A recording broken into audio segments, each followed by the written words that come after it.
Bismillahirrahmanirrahim. Assalamualaikum warahmatullahi wabarakatuh. My name is NURUL BINTI AHMAD. My matrix number 24BB05020 and the title of the assignment is Riba and its Prohibition in Islamic Finance.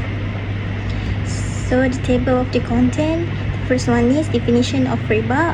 Riba in the Al-Quran and Hadith. The third one is types of Riba, why Riba is prohibited in Islam, Islamic ways to avoid Riba, challenges in avoiding Riba, and the last one is conclusion. So we proceed to the definition of Riba. The first one is Arabic word meaning increase, excess, or addition, and then refers to unjust predetermined gain in a financial transaction, commonly known as interest of usury occurs when extra is charged on loans or exchange. The fifth, no effort, risk, or work involved in gaining the extra amount. And the last one is prohibited in Islam. It is considered an unfair and exploitative practice. So the riba in the Al-Quran, or you have believed fear Allah and give up what remains of riba if you are believers, and if you do not, then be informed of war from Allah and His Messenger in the Surah Al-Baqarah. So we proceed to the riba in the Hadith. The Hadith emphasizes that anyone involved in riba, whether as the one taking it, giving it, recording it, or witnessing it, it cursed by the Prophet ﷺ. All of them are equally responsible for the sin of riba. So we proceed to the types of riba. The first one is riba al-nasiyah and the riba al-fad. So what is riba al-nasiyah? So the definition is this type of riba occurs when there is a delay in the repayment of a loan and the borrower is charged and additionally amount as a penalty for the delay. So for the example of riba al-nasiyah, a person borrows money and is required to pay extra if they delay repayment. So the second one is riba al-fad.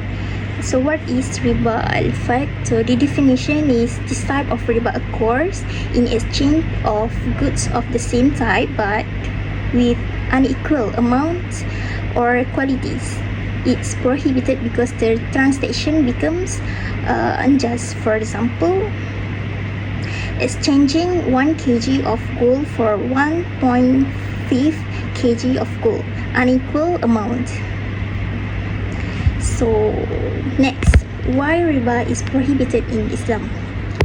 There are three reasons why the riba is prohibited in Islam, and the first one is promotes exploitation.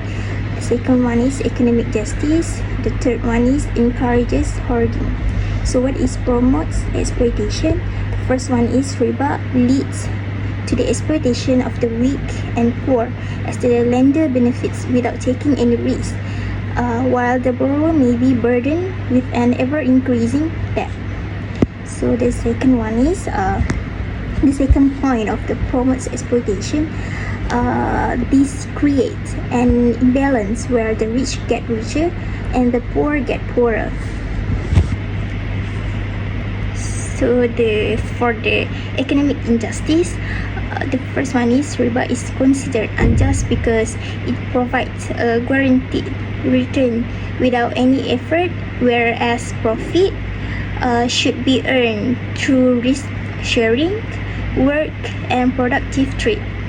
So the second point, for the economic injustice, it leads to unfair financial system that harm the stability of societies. So the third one is encourages hoarding.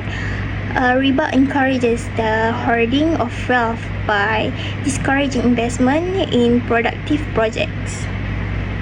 So So money is simply lent for profit rather than being used to generate economic growth. So next slide is Islamic ways to avoid riba. There are three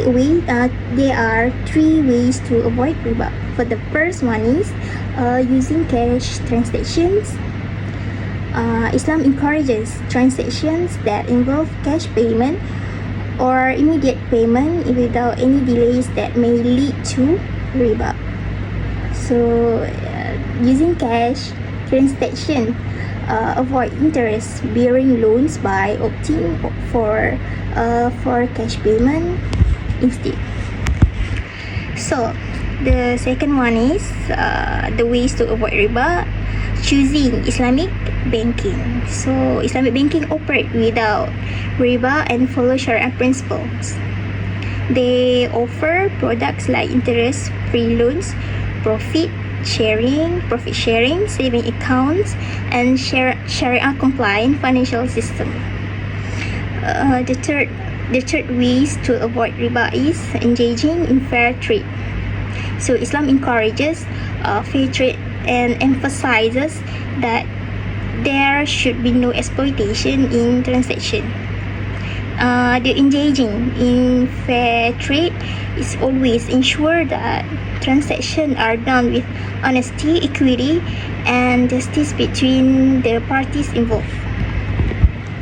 So we proceed to the challenges in avoiding riba. There are two challenges in avoiding riba. For the first one is prevalence of interest-based financial system.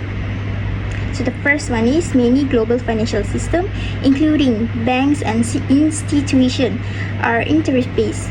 This makes the prevalence of interest-based financial system that makes it challenging for individuals to avoid riba in their daily financial transaction.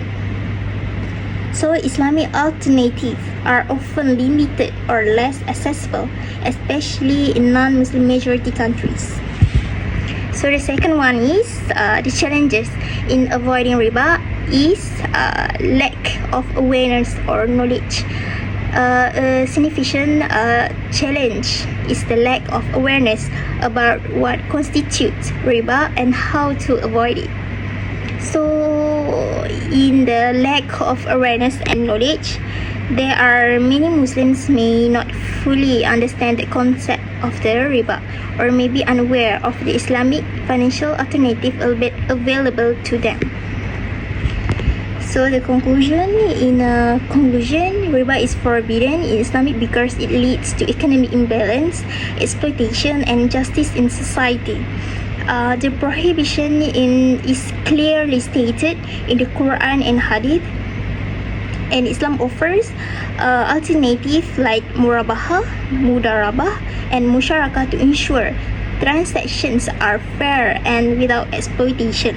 However, Muslims face challenges in avoiding riba such as lack of awareness, culture pressure, and the limited availability of Islamic financial products.